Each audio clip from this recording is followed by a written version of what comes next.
Now, a highlight event of ECEC, the presentation of ECEC Award in recognition of the most innovative compliance-related initiative of this year.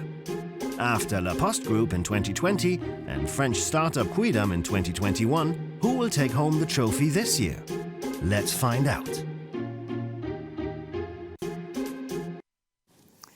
So, I'm really excited to hear more about this year's nominees for the ECEC Award. Dear ECEC community, in just a few minutes, each award nominee will pitch their exceptional compliance project live, and you get to vote for this year's award winner, there's just one. But first, I'm delighted to welcome EQS Group Executive Board Member Markus Sulzer and Christian Hunt, who is in our panel, and he is the CEO of Human Risk and a behavioral science expert. So, Markus, first question. Remind us, why did EQS, the EQS Group, come up with the idea for the ECEC Award? What was the thinking behind that? Yeah, I mean, our belief is that compliance and ethics are really essential for corporates and public organizations, and often they are not appreciated enough. Actually, the opposite. We often talk about compliance when things go wrong, and then we have big stories about it. So what we want to do is we want to appreciate these efforts. We want to show, we want to make them visible and honor the people and the companies behind. And this is basically a representation for everyone here in this community. Fantastic initiative.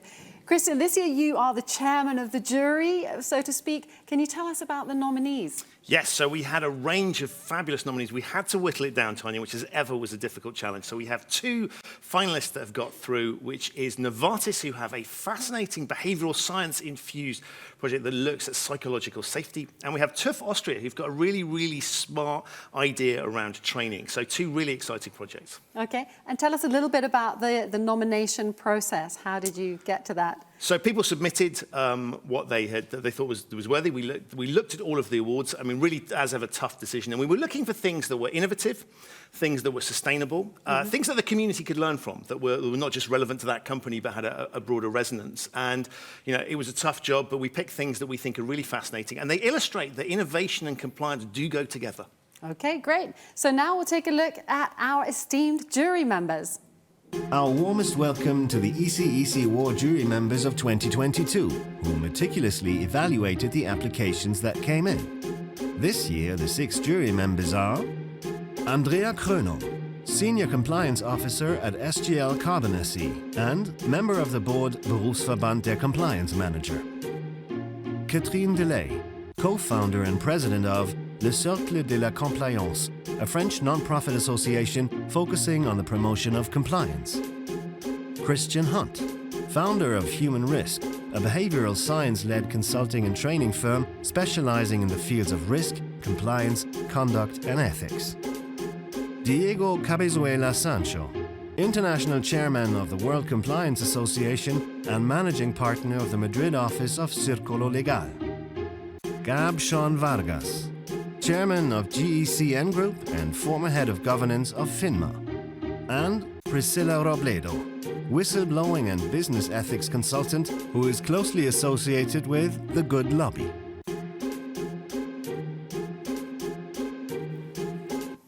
So, dear ECEC community, are you ready? Because it's now time for our 2 nominees for the ECEC Award 2022 to pitch their exceptional compliance project live to you.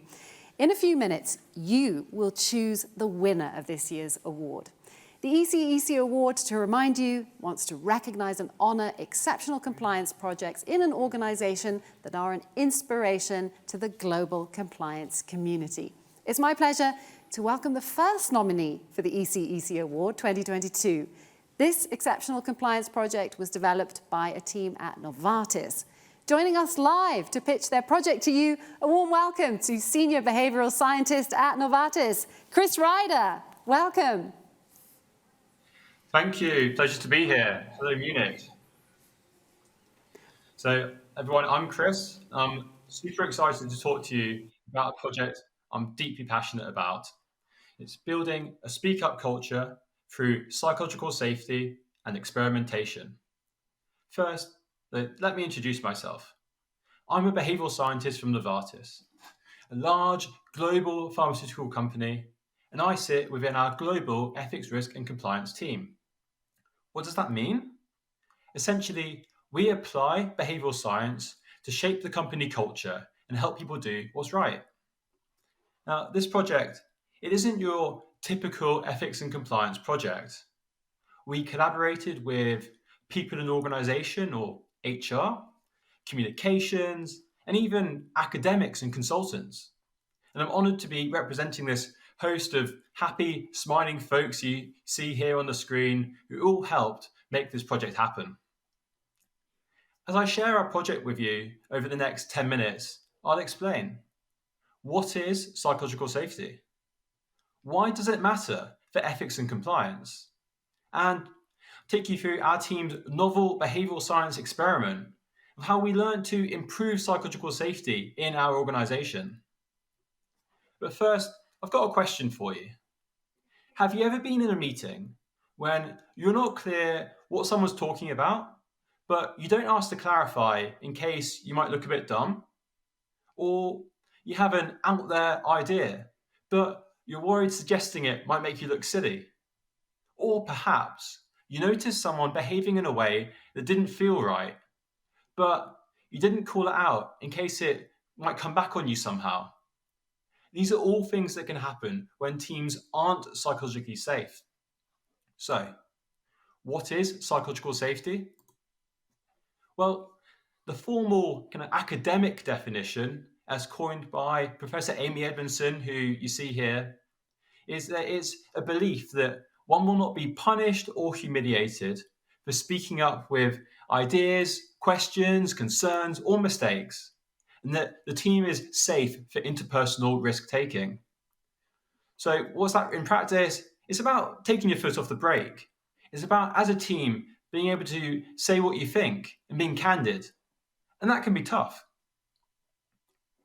Okay, so now you know what psychological safety is, you may be starting to get an inkling of why it might matter for ethics and compliance. After all, to manage and address potential misconduct, companies need to be aware of them. But what drives some people to raise concerns and others to stay silent? How can companies encourage more people to speak up? Our own previous internal research found 2 building blocks for a healthy speak up culture. The first, that managers are our front line when it comes to speaking up. We found the majority of employees who report concerns, they choose to go to their manager. The second, and you can probably guess this by now, it was psychological safety. We found it to be a fundamental culture ingredient for employees to feel able to bring up concerns. Yet, when searching for effective ways for managers to increase the psychological safety of their teams, we realized there is little causal evidence anywhere for what works. So we decided to create some. After all, it's all well and good knowing psychological safety is important, but it means very little if we don't know how to improve it. So, we decided to see if we could design an intervention that would reliably increase psychological safety in teams. Over a 6-week period, we tested the effectiveness of an intervention, guiding managers on how to best conduct one-to-one meetings with their team members. We chose to target one-to-one meetings, as these were often already in place, so it minimized any additional effort or disruption, while embedding our experiment into the reality of how people work. And how can we test this? Well, we did what is known as a randomized control trial experiment. Very much something that pharmaceutical companies like Novartis run tons and tons of times every year, but usually only on the medical and drug discovery side. This is where you've got 1 or 2 intervention groups and you give them a treatment. You also have a placebo control group. And then you allocate your sample in a random manner to those groups. And that's what we did. We worked with the HR department of our generics medicine division, Sando, and enrolled about 1,000 teams, representing just shy of 10,000 people in our experiment. So a really significant scale. For the control group, managers were just told we're running a study on meeting habits, nothing more. For our second and third groups, they were our treatment groups. There, we sent managers an email with simple PDF guidance, like here, encouraging them to hold regular one-to-one meetings with their team members, and in them focus on one specific thing. The first intervention group, we provided a PDF with guidance encouraging the managers to focus the one-to-ones about individual needs. This means getting managers to empower their team members to drive the conversation about what is important to them. Then, for our second intervention, they received a slightly different guidance. This group, managers were encouraged to use one-to-ones to focus on removing blockers for their teams. So helping team members to prioritize and remove what's getting in the way of them doing their best work. And that was it. Just an email with a simple one-page PDF. That was our intervention. Cost-effective, simple, baked into the day-to-day. Now, how do we know that this has an impact? For this, we used a combination of sentiment data from the already established quarterly employee surveys, as well as Microsoft Workplace Analytics data, measuring how often people really have one-to-ones with their managers. By looking at data before and after the intervention period, this allowed us to measure our impact on team levels of psychological safety, trust, and even general perceptions of managers for each of the three groups. Now, what happened was fascinating. Our simple intervention, it had an impact. Over 6 weeks, we found managers treating team members as unique individuals significantly boosted team psychological safety more than any other group. The removing blockers group, that improved too, but by a smaller margin. Pleasingly though, both intervention groups showed practical and statistical significance in their increases over the control group across our experiment period. And although the increases might not look massive, it can really be the difference between an engaged employee and a disengaged one. It can help an employee speak up when they see something that feels wrong. And there's more. Our impact was greatest on teams with lower psychological safety. What's absolutely fantastic about this is it means the teams most in need, they benefited the most. And what about teams already fairly high on psychological safety? A twist. Teams already with high psychological safety, they actually benefited more from removing blockers. And what this shows is how important it is to not assume a one-size-fits-all approach, and rather the need to experiment and tailor interventions to learn what really has the best effect. Interestingly, our interventions, they made an impact beyond just psychological safety. They positively influenced perceptions of career development, progress, and viewing managers as role models. So not only had our interventions succeeded in boosting psychological safety, they were more effective than we predicted. And now we're following up and scaling our experiment across the organization so all employees can benefit. So to wrap up, here's 3 takeaways. First, through changing the way managers run one-to-ones, we found novel, evidence-based ways for how to improve psychological safety, a key ingredient for a strong speak-up culture. We created insights that could be valuable to many organizations, including your own. Second, so we learned that a simple, cost-effective intervention with minimal disruption can have a meaningful impact. Significant employee time and energy is often spent on awareness campaigns and training courses to encourage employees to report concerns. However, by tackling the psychological root cause behind what can prevent employees from speaking up, this can make a real difference.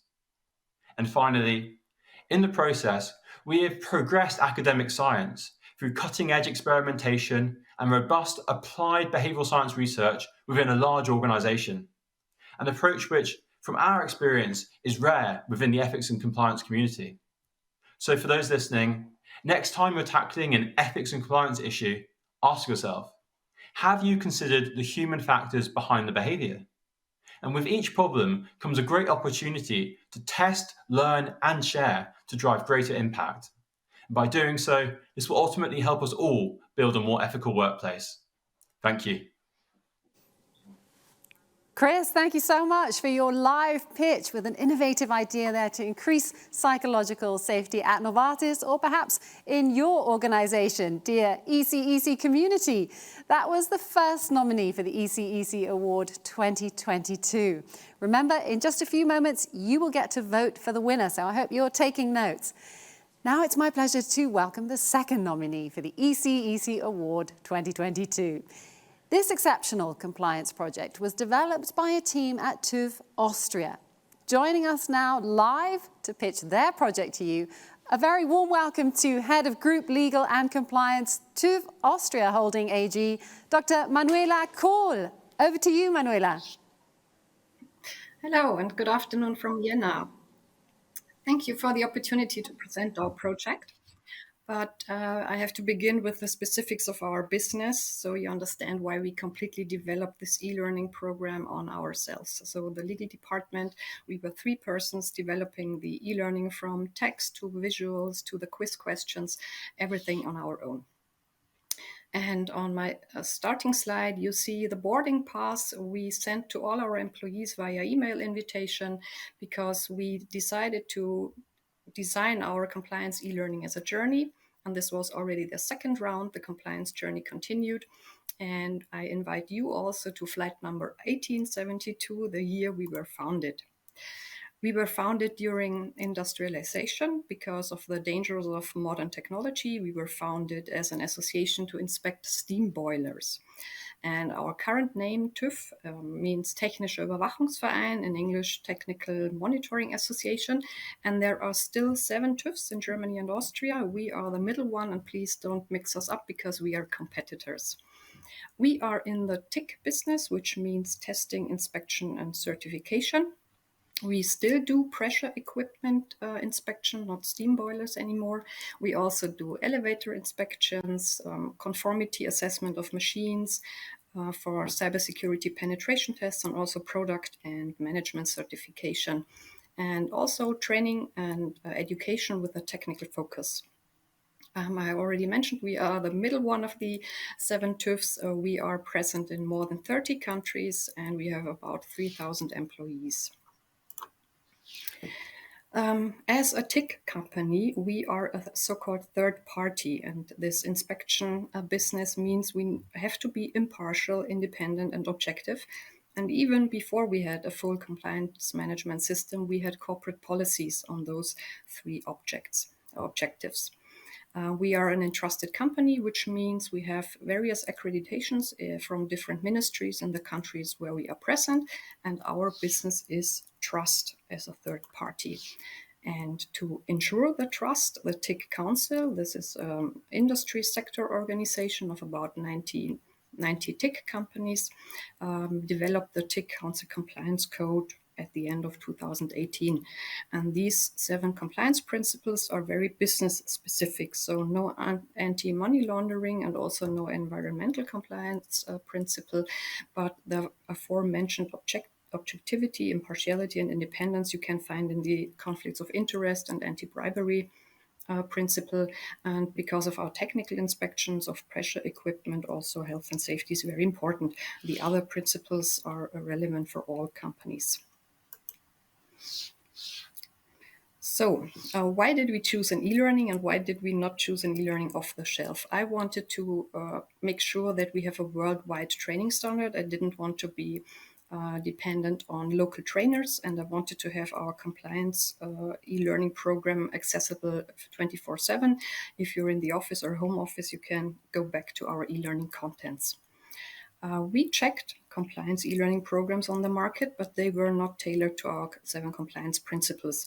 Maybe I could have found like 7 modules to represent the 7 principles, but then still they would not have been tailored to our business activities. And as we already heard yesterday, this makes it really effective if you have it tailored to your business. And the compliance e-learning on the market we checked were mostly available in 2 languages, but we decided to do our own e-learning in 15 languages. These are almost all languages we speak in TÜV Austria world, from A like Albanian to T Turkish.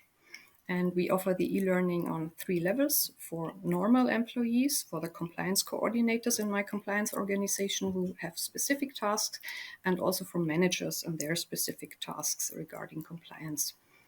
Our e-learning has only visuals and text because it would have been very difficult to have speakers in 15 languages. And at the end of our e-learning, we have a mandatory quiz with 10 questions where our employees have to have 8 questions correct to get a participation confirmation. How did we do it? When I heard the presentation yesterday on the EQS rulebook, I was reminded of my own approach, because we took our corporate guidelines and translated it into easily digestible slides. We searched general background information, definitions like mystery shopping, legal backgrounds like on the FCPA or the UK Anti-Bribery Act. We searched pictures to have the visuals of our e-learning. And when we decided to do 15 languages, which could have been very expensive, we decided to translate the texts with translation tools and then have it proofread by my compliance coordinators.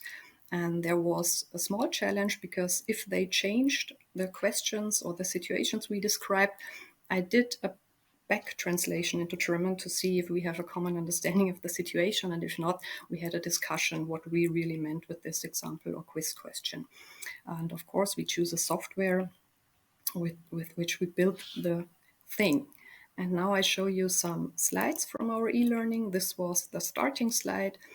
We ask our employees if they think they are compliant. This is also the question when they start the quiz. And here you already see the motives of traveling, like travel means and pieces of luggage. This is an overview of our e-learning. We have, as I mentioned, general information. We explain our specific TÜV Austria compliance organization. We have, of course, information on the 7 principles and how to handle compliance violations of these principles, especially our whistleblowing platform. What we already had before our compliance management system was the surveillance mechanisms as to be independent, impartial, and objective. And we also link into our corporate manual, where our employees can find all the corporate policies where we took the content from. The module number 7 is specific in this case for managers, and we have it also for compliance coordinators. For the 7 principles, these are chapters. They are made of like general information, definitions, then examples, what we understand and what would be allowed in a situation. If you test yourself with such an example and make a mistake and choose the wrong answer, you get an explanation why this is wrong and what would have been the correct answer.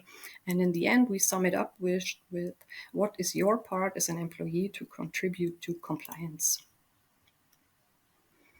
Here you see one scenario.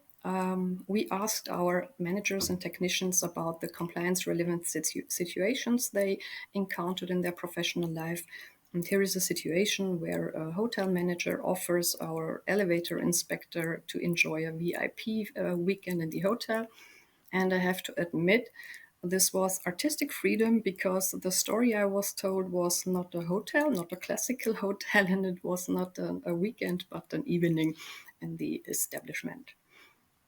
And what you can maybe see already behind me, and I'm not sure if this makes sense, maybe this is like printing an email. I have a digital avatar, personalized, because the software we used would have had different avatars, different ages, genders, races, different clothes, glasses or not, different haircuts, and so on. And I thought, why choosing a random avatar? We could also use my own, and I asked the Department for Marketing and Communication, and they were happy to help us. And I got my avatar in 8 different expressions. And we not only have the thumbs up version, we also have the thumbs down if somebody fails the mandatory quiz. And my avatar, the digital version of me, speaks Chinese. I don't. This is the welcome slide. I hope nobody finds a mistake in this. This would just inform about what the compliance e-learning is about the TIC Council and the TÜV Austria compliance program. Now I have 2 questions for you. Questions we really, or our employees really encountered in their business life. This is a question from the person certification. What do you do if you believe maybe the questionnaires were not filled by the attendants, but by somebody else with the same handwriting? And of course, in many examples, it's an option to consult with your compliance officer because she will help you in handling the compliance situation. And the next question is also one we sometimes encounter, that if something goes defect during an inspection or test, that customers think we could report it to our insurance and the defect could be covered by our insurance, even if there is no fault from our side. And of course, we do not involve ourselves in insurance fraud. And at the end, as our employees passed the test, you passed the presentation. And I thank you for the opportunity to present our project, and thanks for the nomination.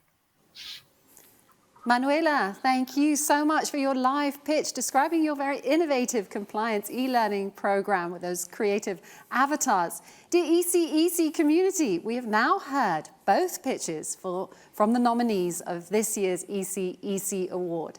Now it's time for you to vote for the winner. You will see the voting button on the screen now. So please vote for your favorite compliance project now. We will give you a little bit more time to vote. And in the meantime, I'd like to ask Christian, tell us, what's the prize for the winner? So 2 things, Tanya. The first one is the absolutely beautiful award. You can see it spinning in the background behind us. Handmade here in Munich. A beautiful piece of trophy to put up in the office for the winner. Fabulous, I think, commendation for them. So it's deliberately been designed for this award. I think the second thing is we're going to shine a light on it. I want to make sure that the winner, as we have done in previous years, is really publicised. Get this story out there, because I think that's the important piece here. We want to do some marketing for compliance. That sounds like a contradiction in terms, but very keen to get the word out as well. So the trophy and a heck of a lot of promotion. Okay, great. In your career, Marcus, have you won an award? And can you tell us what an award meant for you in your career? Yeah, I did. I never won a compliance award. I played tennis. Oh, right. So I won much more awards in the past. I still think I could do it, but it's getting less and less. But it was great. I mean, it's something you carry with you. It's something what motivates you to train harder, or in this case, to do more, to invest more time. And this is what we want to do with this award, really, yeah? Mm-hmm. To give a community, which is not seen so publicly usually, just visibility and this motivation to continue and not to be pulled down by the negative stories which are out there, but saying this is really important, what I'm doing, really important for the future. Christian, have you ever won an award in your career, and what did it mean to you? I don't think I've won an award since I was a kid, Tanya, so I'm really jealous that people are here at the final. But I think one of the things that's really interesting about these sorts of awards and competitions is we need entrants for these things to happen. So I want to also say thank you to all of the people that submitted entries. You know, the standard was genuinely very, very high. We saw some fantastic things there, and I want to celebrate those people as well and say thank you for those things. You made our jobs as a jury really, really difficult. So rather than talking about me and my pathetic backstory of non-awards, Tanya, let's talk about all the participants in the competition. So it was great to have them, and thank you to, and thank you also to my fellow jury members. We had a long and fruitful discussion. It was very positive. And I think what's very important is your recognition, dear ECEC community, that the award winner will have, seeing that you have voted for them. That is very inspiring and encouraging. So final question for you, Marcus. What about the future of the ECEC award? Have you got any plans for that in the future? Yeah, we want to make it even bigger. We would like to have even more applicants from all over Europe, from all over the world. We will invest more time to make it more public. And yeah, my personal wish would be that it maybe becomes the compliance Oscar in Europe. That would be great. Okay, so it's time for the Oscars now, I do believe. Right, so we will now close the voting process. Dear viewers, it is now time to see who the winner of the award is for the most exceptional compliance project.